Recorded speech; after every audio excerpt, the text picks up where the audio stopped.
우리는 어제 겨자씨 안에 있는 생명에 대한 이야기를 했습니다. 하나님의 나라는 바로 이 겨자씨와 같다. 이 겨자씨의 안에 있는 이 놀라운 생명이 큰 나무가 되게 하고 새들이 깃들일 정도가 되어진다. 이런 이야기를 했죠.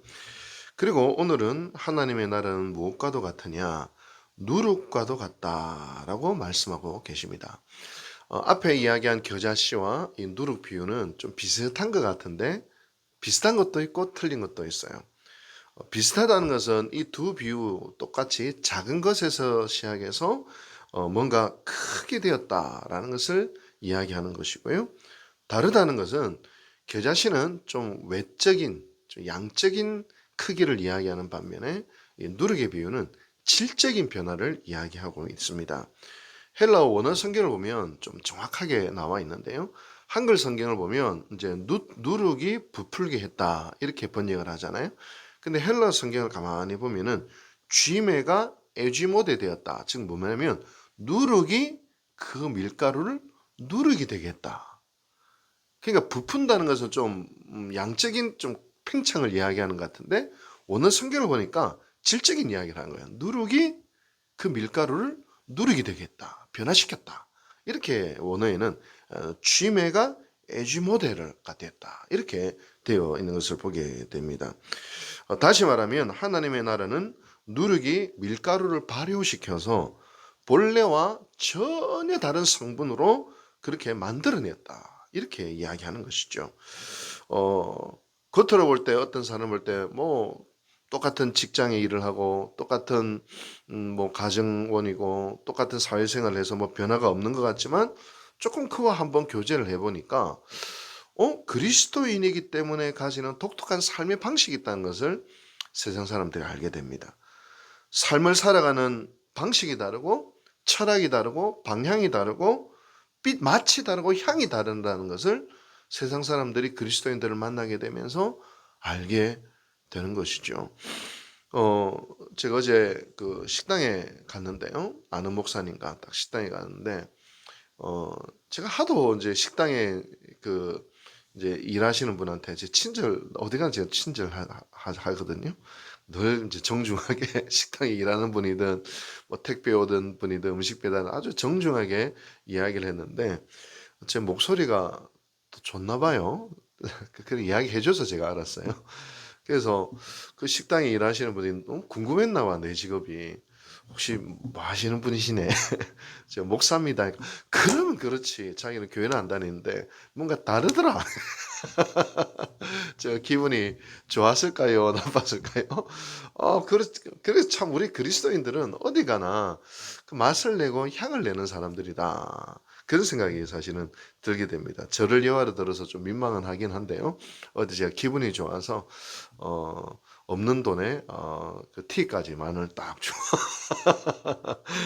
그래서 저는 팁을 줄 때 어떤 생각을 드냐면 그냥 팁이 아니라 돈을 주는 게 전도지다. 아니 목사인 걸 알았는데 그래도 팁을 줘야 되잖아요. 팁을 딱 주고 그랬던 기억이 있어요. 그래서 교회 다니세요 이렇게 이야기했던 적도 있습니다. 여러분 그리고 또 성경을 또 자세히 보니까 밀가루의 양이 얼마나 되느냐 가루 서말이다 그래 되어 있어요. 서말이라는 것은 원어로 4톤인데 22리터를 이야기합니다. 영어 성경을 보면 large amount 엄청나게 많은 양이다. 어, 다시 말하면 성경이 말하는 바는 엄청나게 많은 밀가루에 비하면 누룩은 너무 적다는 거죠. 누룩은 너무 적어서 내가 무슨 능력이 있을까? 내가 무슨 힘이 있을까? 그렇게 자기 자신에 대해서 확신이 없지만 자기 안에 능력이 있는지 몰라요. 그러는데 이 100분의 1, 1000분의 1도 안 되는 이 누룩을 엄청난 양의 밀가루에 딱 넣었는데 화들짝 놀라는 거죠. 아니 내가 무슨 능력이 있길래 이 밀가루가 누룩으로 변하지? 어떻게 이렇게 놀라운 변화가 일어나지? 나보다 100배, 1000배나 큰 이 밀가루가 어떻게 변할 수 있다는 말인가? 이 힘이 어디서부터 나왔지? 바로 이 누룩 안에는 생명이 있기 때문입니다. 이 누룩이 발효할 때 코직산이라고 하는 화학물질이 나온다고 그래요. 소량의 코직산이 자기보다 100배, 1000배나 되는 큰 밀가루를 이 분자 조직을 뚫고 들어가서 분자 조직 하나하나를 와해시키고 결국 다른 물질로 만들어버리는 그 힘이 코직산 안에 있다는 거예요. 코직산에 있다는 거예요. 누룩 안에 있는 그 코직산이 그렇게 한다는 겁니다.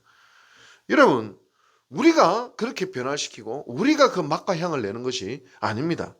우리 안에 바로 영적인 코직산 예수 그리스도의 생명이 있기 때문에 그렇습니다. 그래서 고린도후서 4장 10절 12절은 이렇게 이야기하죠.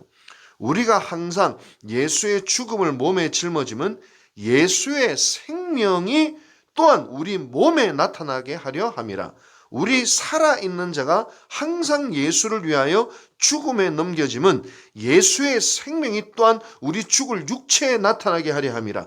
그런즉 생명은 너희 안에 역사하느니라. 제 손가락을 보셔야 되는데, 생명은 너희 안에 역사하느니라. 너희 안에. 예수의 생명이 너희 안에 역사. 영적 코직산이 너희 안에 있다는 거예요. 내가 무슨 힘이 있지? 난 너무 연약한데, 나이도 있고 뭐 돈이 많은 것도 아니고 많이 배운 것도 아닌 것 같고 뭔가 대단한 지식이 있는 것도 아닌 것 같은데 내가 어떻게 변화시키지? 아니야. 너희 안에 영적 코직산 예수의 생명이 너희 안에 있기 때문에 가능하다. 그렇게 이야기하는 것이죠. 제가는 이전에 목회했을 때 어떤 남자 집사님이 한 분 계셨는데요. 이분이 평생 이제 목회를 평생 건축업을 하셨어요. 이제 몸으로 힘을 쓰는 일을 하셨는데 나이 60이 훌쩍 넘어서 한 60대 중반에 교회를 나오신 거예요. 60대 중반에. 그분의 표현으로는 정말 40년 넘는 시간 동안 정말 광야 시간이었는데 광야 생활을 이제 끝냈다.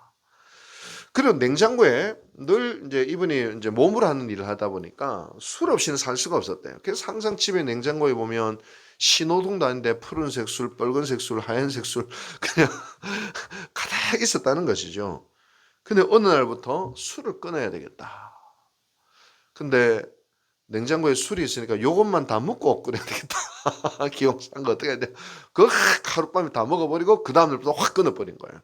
끊어버린 거예요. 평생 술로 살았고 술 없이는 일을 할 수 없었는데 일순간 끊어버렸어요. 그리고 제 설교를 듣고 이제 순종해야 되겠다 싶어서 인생 처음으로 아내를 위해서 맛있는 과일을 정성껏 사가지고 갔다고 합니다. 부인이 놀래 무슨 일이 있었냐고. 같이 살면서 수십 년을 40년을 같이 살면서 이런 일이 없었는데 이 뭔 일인가 의아하게 생각을 했다는 것이죠. 이건 그렇게 사람들이 바뀌어 가는 것을 보고 사람들이 수군될 수도 있겠죠. 도대체 무슨 일이지? 저 사람에게 무슨 일이 일어났나? 또 그것이 그 변화가 사실 볼 때에도 좋은 변화이기 때문에 그 변화의 이유에 대해서 사람들이 궁금해하고 몰려들고 그 주변마저 밀가루로 변화되어지는 그 역사가 일어나는 것이 하나님의 나라다. 주님은 그렇게 말씀하고 계십니다. 여러분 기억하십시오. 우리 안에 뭐가 있습니까? 영적인 고직산 예수의 생명이 우리 안에 있습니다. 지금 바로 가루 서말이 누룩으로 변화되지 않는다고 해서 실망할 필요는 없어요. 절망할 필요도 없어요. 하나님이 변화시켜요. 내 안에 있는 생명이 변화시켜요. 내가 변화시키는 건 아닙니다. 왜 변화 안 되지? 이렇게 애를 쓰고 했는데도 뭐 변화가 없지? 아니에요. 제가 좋아하는 성경 말씀이 하나 있어요. 나는 심었고 나는 이제 사도 바울을 이야기죠. 나는 심었고 아볼로는 물을 주었을 때 자라게 하시는 이는 누구라고요? 하나님이시니라. 자라게 하는 분은 하나님이에요. 그러니까 나는 뭐만 하면 돼요? 그건 하나님께 맡기고 난 지금 심기만 하면 돼. 난 물을 주기만 하면 돼. 그러면 긴 호흡 속에서 하나님이 열매 맺게 하시고 하나님이 자라게 하신다. 그걸 기억해라는 거예요. 그래서 오늘 묵묵히 아무 변화가 일어나는 것 같지 않아도 오늘도 묵묵히 하나님 앞에서 심고 물을 주는 일을 믿음으로 할 수 있는 것입니다. 그러다가 어느덧 내 인생을 정리할 때 내 인생의 뒤를 돌이켜보면 나의 주변이 누룩으로 변화되어져 있는 것을 보게 될 것입니다. 아마 우리 서영진 목사님도 그런 감격 속에 있지 않으실까. 요새 구름 위에 붕 떠 계시다고 하는 이야기를 너무 행복하셔가지고 구름 위에 붕 떠 계시다고 한다는 이야기를 들었는데 아무튼 서영진 목사님도 그러실 거예요. 이제 목회 31년의 이야기 들으면 참 마음 아프더라고요. 그래도 교인이 한 수십 명 됐다가 갑자기 또 바람이 불어서 교인들이 떠나가고, 목회를 마무리할 때는 교인이 한 열댓 명 이렇게 앉아 있고, 내가 어떻게 이것을 마무리해야 될까? 아마 눈으로 볼 때는 좀 막막하셨겠죠. 근데 이제 은퇴할 때 뒤를 탁 돌아보니, 참 이곳 가운데에 너무나도 놀라운 변화의 은혜가 있었구나. 참 우리 유곡지역교회는 특별한 교회 같아요. 특별한 교회예요. 이렇게 편안한 교회가 있을 수가 있을까? 이렇게 좋은 사람들이 있을 수 있을까? 이렇게 교회를 사랑하는 사람들이 있을 수 있을까? 권사님, 저 오늘 이제 늘 새벽 예배 올 때마다 권사님이 딱 앉아 있는 걸 보면 마음이 하루 벅차거든요. 오늘도 두 분이 앉아 계시구나. 막 제 가슴이 막 벅차가지고 얼마나 행복한지 몰라요. 또 오늘 또 배가가 돼가지고 이렇게 앉아 있는 모습을 보면 얼마나 행복한지 모릅니다. 아마 우리 성지 목사님이 남모를 눈물도 많이 흘렸을 테고, 그냥 어떻게 될지도 모르지만 또 심고 물을 주는 그런 목회를 31년 동안 해오신 것 같아요. 그러고 나서 이제 우리 유곡주역에 아름다운 열매가 맺히고 싹이 나고 나무가 되고 변화의 그 역사를 향하여 우리 유곡주역회가 가고 있습니다. 오늘 우리도 마찬가지입니다. 실망하지 맙시다. 절망하지 맙시다. 심고 물을 주면 결국 변하게 하시고 자라게 하시는 그 하나님을 믿고 오늘도 심고 물을 주는 그 귀한 사명을 감당해 나가는 우리 모든 성도들 되시기를 주님 이름으로 축복합니다. 기도하겠습니다. 자비하신 하나님 아버지 감사드립니다. 오늘도 저희들에게 믿음을 주옵소서.